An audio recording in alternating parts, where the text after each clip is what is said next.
Yes, it's the Claude Sports Corner. We're running again. Here we are, May 23rd, 2016. And I'm the man with the plan, of course, talking sports. And this time I'm going to talk about OKC beat the dog shit out of the Golden State Warriors last night. I mean, it was brutal, it was swift, it was vicious, and it was thorough. Now, as I mentioned on the last segment, I can't root for the Golden State Warriors. I can't do it. You want to say that, oh, that's messed up. Look what Steve Kerr has done. Yeah, exactly. Look what Steve Kerr has done. Steve Kerr is getting his shit kicked in by a college coach from Florida.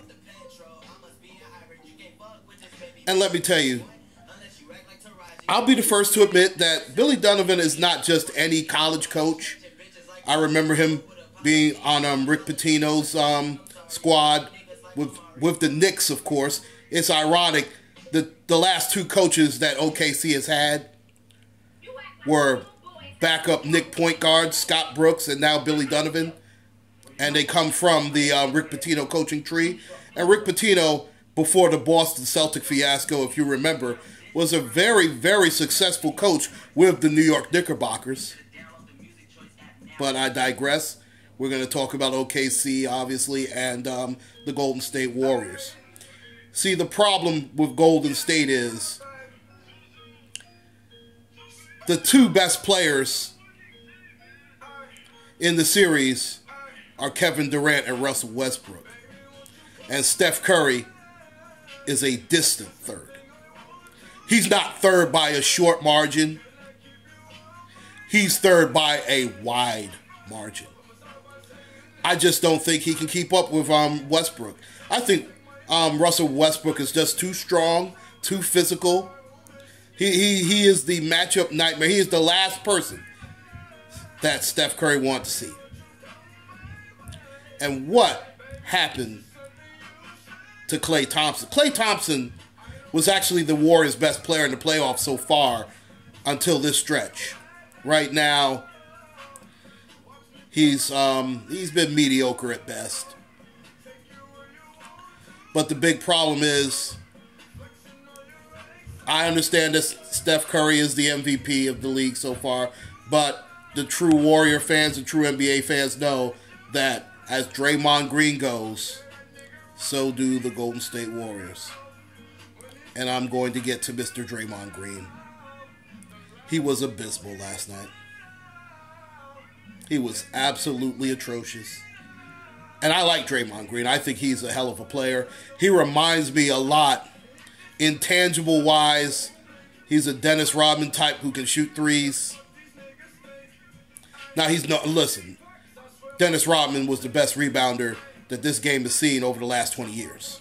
So I won't put him Rodman status per se, but he's an intangibles type player. And every championship team has an intangibles player, whether it's Michael Cooper with the Showtime Lakers, he was that intangible player.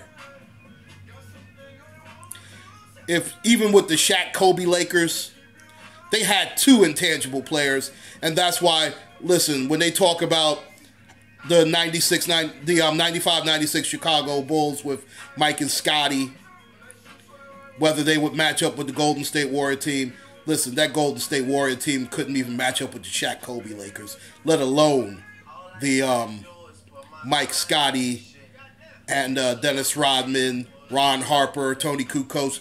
They're not even touching that team.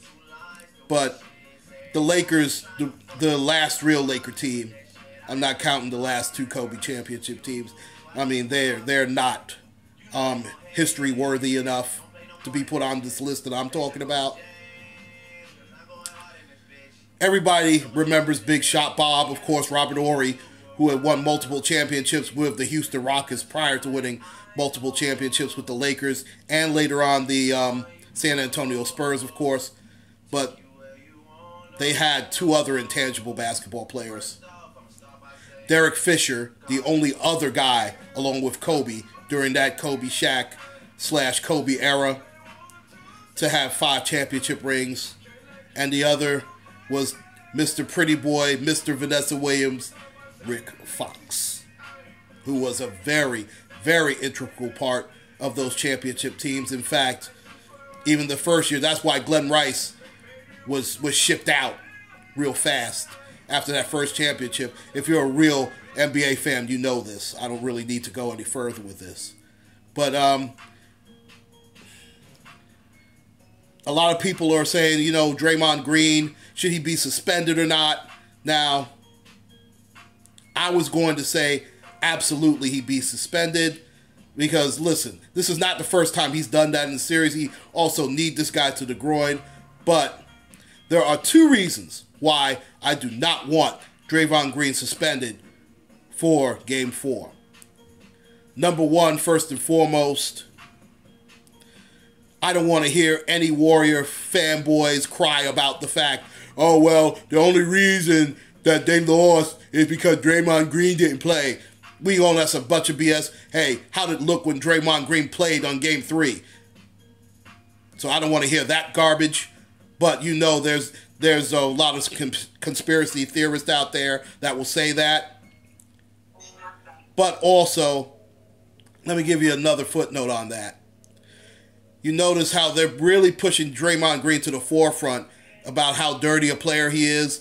And he is a very emotional player, borderline. And listen, those 2 were dirty. Listen, letter of the law, he should be suspended. There's no question about it. But you don't want to win that type of way. You don't want that asterisk next to your name. You just don't.